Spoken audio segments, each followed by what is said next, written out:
Hello, student. Today we are going to learn a new topic.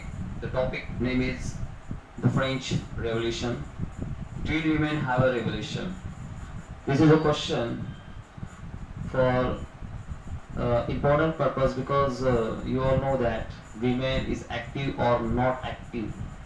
Actually इसमें ये कहना चाहते हैं कि विमेन जो है उन्होंने रिवॉल्यूशन के टाइम में मतलब स्वतंत्रता के लिए किंग के खिलाफ में रिवॉल्यूशन किया या फिर न किया, मतलब किया नहीं किया।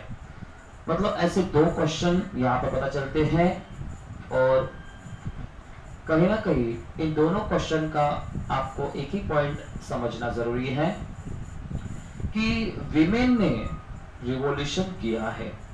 इसका आंसर जो है, did women have a revolution? Women ने रिवॉल्यूशन किया क्या फ्रेंच रिवॉल्यूशन के टाइम में? तो इसका जो आंसर आता है यस, उन्होंने भी रिवॉल्यूशन किया, अपने लेवल पर किया और उनको जो अच्छा लगा उन्होंने वैसा किया।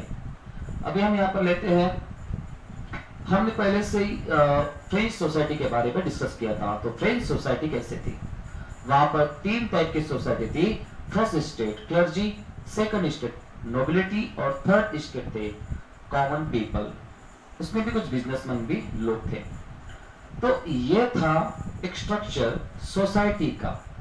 लेकिन बाद में क्या हुआ वो आपको ध्यान में रखना है कि सबसे पहला और इम्पोर्टेंट पार्ट ये हुआ कि विमेन ने उस पीरियड में किस टाइप से वर्क किया था वो हम यहाँ पर स्टार्ट करते हैं। उस टाइम में जो विमेन थी वो रिच और पुअर ऐसे दो पार्ट में डिवाइड थी।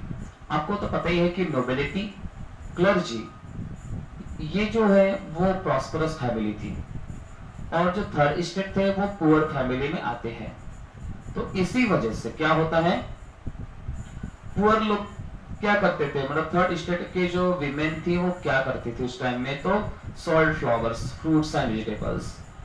तो वो क्या करती थी, जैसे अपना गुजारा करने के लिए, फैमिली को चलाने के लिए वो फ्लावर्स बेचती थी, फ्रूट्स बेचती थी, वेजिटेबल्स बेचती थी। लॉन्ड्रेसेस मतलब जो अपने यहाँ पर जो कपड़े धोने का काम रहता है वो काम करती थी, कुकिंग करती थी, फेच वाटर, सर्वेंट्स का काम करती थी। मतलब जो क्लर्जी नोबिलिटी के घर में जो बड़े लोग रहते थे उस टाइम में, उनके घर में जाकर वो काम करती थी। इसी वजह से ये हमेशा ही उनका काम चलता रहा। लेकिन उनको एजुकेशन की कोई परमिशन वगैरह नहीं थी, मतलब एजुकेशन नहीं कर पाते थे, उनको जॉब वगैरह जो है वो भी नहीं करने के लिए मिलता था। इसी वजह से एक बात ध्यान में रखना है कि ये सब कुछ काम करते करते वो दिन रात काम करते थे और फैमिली को चलाते थे। और फैमिली, बच्चों को संभालना उनका रेगुलर वर्क रहता था। लेकिन जो रिच सोसाइटी थी, उनकी जो वेल्दियर मेंबर हम उनको कह सकते हैं, तो वेल्दियर जो मेंबर है थर्ड स्टेट के भी थे, क्लर्जी नोबिलिटी के भी उस पीरियड में थे। तो क्या करते थे वो ध्यान में रखना है। सबसे पहले वो जो है स्कूल में जाते थे, कॉन्वेंट जाते थे, पढ़ते थे, एजुकेशन वगैरह करते थे वो अच्छी तरह से। उसके बाद है वो जॉब भी कर सकती थी, वो इंडिपेंडेंट थी, अपने डिसीजन वो खुद लेते थे। उसमें अरेंज मैरिज भी वो करती थी, शादी वगैरह भी वो अपने वहां पर होती थी, तो अरेंज मैरिज वो कर लेते थे। तो ये सब कुछ अच्छा इस तरह से चल रहा था। मतलब जो सोसाइटी थी वो डिवाइड थी रिच और पुअर में। तो लेकिन फिर भी एक बात आपको ध्यान में रखनी है, बाद में क्या हुआ, वहां पर कुछ क्लब बने। जैसे अपने यहाँ पर कोई पॉलिटिकल पार्टी बनती है, कोई संगठन बनती है, कोई ऑर्गेनाइजेशन बनती है, वैसे विमेन के लिए भी विमेन लोगों ने वहां पर कुछ ग्रुप बनाए थे। और वो ग्रुप आपको ध्यान में रखना है, खास करके उनको क्लब बोल सकते हैं। उनके खास करके रेस्टोरेशन ऑफ सोसाइटी है, विमेन से क्लब है, ऐसे कुछ क्लब के नाम आते हैं पेपर में। खास करके उनका जो क्लब है उस क्लब का नाम है the society of revolutionary. The society of revolutionary नाम की एक सोसाइटी बहुत फेमस सोसाइटी थी। दूसरी सोसाइटी थी रिपब्लिकन विमेन। तो रिपब्लिकन विमेन नाम की एक और सोसाइटी थी। ये दोनों सोसाइटी बहुत ही अच्छे काम उन्होंने किया था। तो विमेन को अवेयर करने के लिए उन्होंने पैम्पलेट्स बनाए और पैम्पलेट को बांटना शुरू कर दिया, विमेन को जगाना शुरू कर दिया, विमेन को जो राइट्स हैं, उनकी जो लाइफस्टाइल है वो चेंज करने के लिए। उन्होंने बहुत से काम किए, खास करके विमेन के क्लब में। क्लब मतलब एक समझदार पार्ट था जिसकी वजह से पूरे समाज में, सोसाइटी में वो अवेयरनेस फैला रहे थे। तो पॉम्पलेट के जरिए घर घर में जाकर उनको पॉम्पलेट बांटते थे और उनको अपने अधिकारों के लिए काम करना वो चाहते थे। क्योंकि ये क्यों करते थे उसके पीछे भी रीजन है। क्लब बने तो डिसअपॉइंटेड दैट द कॉन्स्टिट्यूशन 1791 में जब फ्रांस में उनका खुद का कॉन्स्टिट्यूशन बना तो उसमें विमेन को वोटिंग का अधिकार नहीं था। वोटिंग का अधिकार सिर्फ उनको था जो सिर्फ टैक्स पे कर सकते हैं, उनको ही वोटिंग का अधिकार था, बाकी किसी को अधिकार नहीं था। इसी वजह से ध्यान में रखना है 1791 के इस प्रॉब्लम की वजह से उनको ये लगता था कि हमारे उनके बहुत से डिमांड थी। पहली थी कि उनको वोटिंग का राइट्स मिलना चाहिए, उनको पॉलिटिकल राइट्स मिलना चाहिए, ये उन्होंने डिस्कस किया। बाद में क्या हुआ, उनको स्कूल में भी जाना चाहते थे, वो स्कूल जो विमेन है वो इंटरेस्टेड थे स्कूल में जाने के लिए। और बाद में इन ग्रुप ने इतना अच्छा काम किया, सभी विमेन को अवेयर किया। अवेयर करने के बाद उन्होंने बहुत से ऐसे काम होने शुरू हो गए।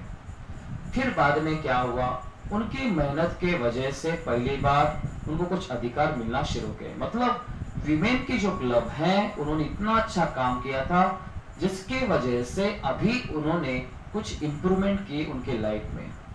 तो पहला उनका इंपॉर्टेंट था कि विमेन आज एजुकेशन कर सकती थी उस पीरियड में, मतलब विमेन स्कूल में जा सकते थे, कॉन्वेंट में हायर एजुकेशन कर सकते थे। नंबर सेकंड पॉइंट ध्यान में रखना है, वो अपने इच्छा के अनुसार शादी भी कर सकती थी। पॉइंट नंबर थर्ड ध्यान में रखना है कि डिवोर्स भी लीगल हो गया था उनका। बाद में 14 पॉइंट है, वो जॉब भी कर सकती है, स्मॉल बिजनेस भी कर सकती है। ये सब कुछ उनको अधिकार मिले और पढ़ने का अधिकार, जॉब करने का अधिकार उनको इतना अच्छा मिला जिसकी वजह से उनका क्लब बहुत ही ज्यादा इंपॉर्टेंट बनता गया। तो ये ध्यान में रखना है उनको कौन से अधिकार मिले। वो अभी स्कूल में जाना उनको कंपलसरी हो गया। गर्ल्स कंपलसरी मतलब स्कूल में जा सकती थी, कॉन्वेंट में जा सकती थी, वो जॉब भी कर सकती थी और वो शादी जो थी उनकी वो एक लीगली मैरिज होता था और डिवोर्स भी है वो लीगली होता था। ये सब कुछ उनका एकदम अच्छा चल रहा था। वो स्मॉल बिजनेसमैन भी वो कर सकते थे। ये खास करके उन्होंने शुरू किया, जॉब प्रोफेशन भी वो कर सकते थे। तो ये जो है विमेन के क्लब में उनको बहुत से अधिकार दिए।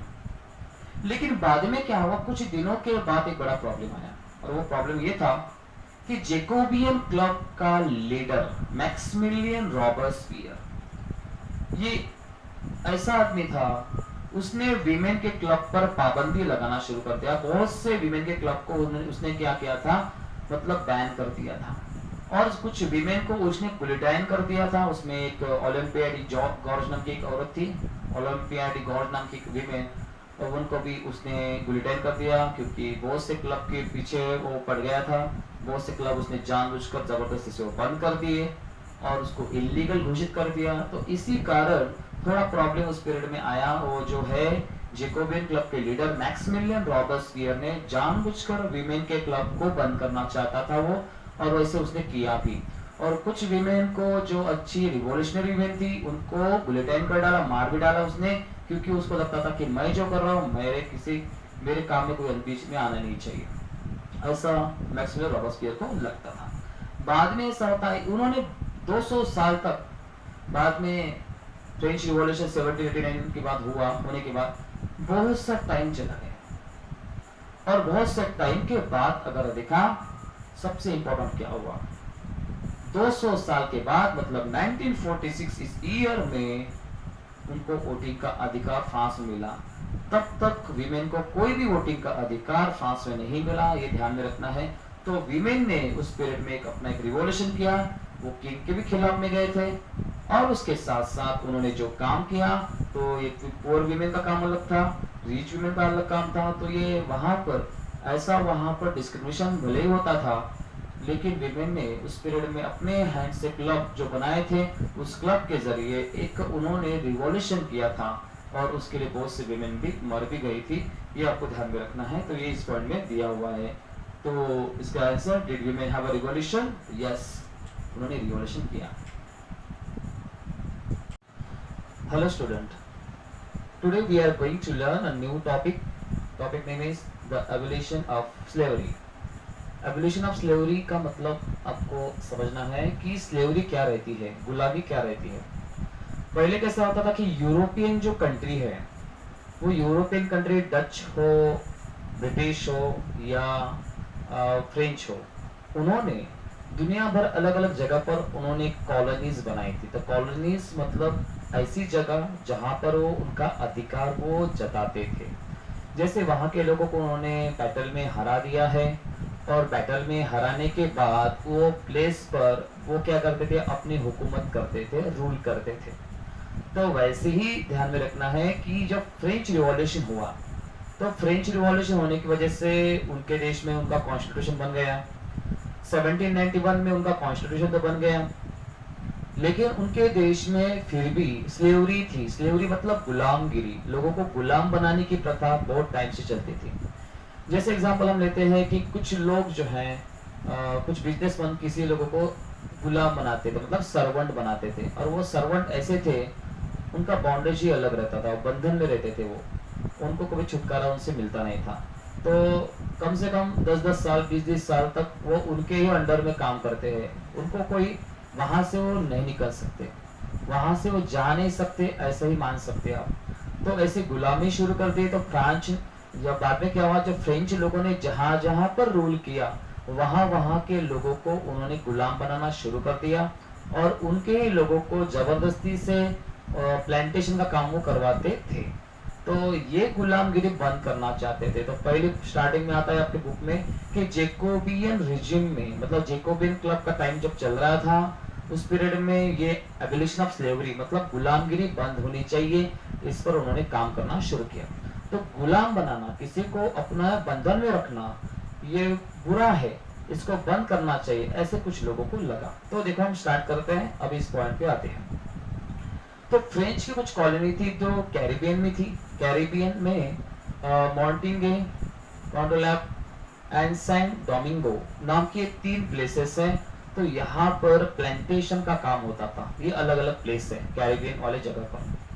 फिर यहाँ पर क्या क्या होता था, ये 3 प्लेस पर फ्रेंच वालों की कॉलोनी थी, मतलब फ्रेंच का पूरा अधिकार इन तीनों प्लेस पर था। फिर इन तीनों जगह पर वो क्या क्या क्रॉप लेते थे, तो पहला है टोबैको, इंडिगो, शुगर, कॉफी, इनका क्रॉप वो लेते थे और दुनिया भर बेचते थे। मतलब ये जो है फ्रेंच में भी बेचते थे, यूरोपियन कंट्री में इनका व्यापार करते थे। तो ऐसा जो फ्रेंच का काम है वो ज्यादा बड़ा चल कर वो काम करते थे। बहुत से बिजनेसमैन लोगों ने पैसे कमाने का एक बिजनेस बना दिया था और वो पैसे वो कमाते थे। उन्होंने क्या किया था, जो वहाँ के जो बड़े बड़े बिजनेसमैन थे, उन लोगों ने कुछ जगह पर लोगों को गुलाम बनाना शुरू किया। और triangular slave trade, Europe, Africa और एशिया, जहां जहां पर उनका रूल चलता था, वहां वहां के लोगों को जमा करते थे, गुलाम बनाते थे और उनको ये प्लांटेशन का काम, टोबैको लगाने का काम, इंडिगो लगाने का काम, शुगर और कॉफी लगाने का काम उनको दिया जाता था। तो इसी वजह से वो एक ही काम हमेशा करते रहते थे और बहुत दिनों तक उनके बंधन में रहते थे, वहां से वो नहीं छुटकारा उनको मिलता नहीं था। ऐसी गुलामी उनके वहां पर थी। उसके बाद यहाँ पर है कि वहाँ जो अफ्रीकन जो कोस्ट है, अफ्रीकन कोस्ट पे क्या होता था, एक लोकल चिफ्टन रहता था, बहुत से लोगों को, गांव के लोगों को जमा करता था, स्लेव बनाता था उनको और उनको जहाज में वो क्या करता था, जो बड़े बड़े बिजनेसमैन लोग रहते थे उनको बेचता था। मतलब ये लोकल चिफ्टन जो है लोगों को बेचता था, मतलब वहाँ के गुलामों को बेचता था। गुलाम मतलब क्या रहते, वहाँ के लोग रहते हैं, मजबूर लोग रहते हैं जिनको पैसा कमाना चाहते थे, तो उनको बोलते थे कि काम है, जॉब है, काम करना चाहते हो तो क्या, तो वो लोगों को जमा कर देते थे। तो लोग जो जमा हो जाते थे उनको क्या करता था, उनको एक शिप में भरता था और शिप में भरकर अटलांटिक से कैरिबियन तक वो भेजता था, जिसकी वजह से उनको अच्छे खासे पैसे चिप्टन को मिल जाते थे, क्योंकि उसने लोगों को बेचा है गुलामी करने के लिए डायरेक्टली। तो ये बड़े बड़े बिजनेसमैन उनको लेके जाते थे, ये ऐसे बड़े बड़े प्लेस पर उनको गुलाम बनाकर वहां पर हमेशा काम करवाते रहते थे।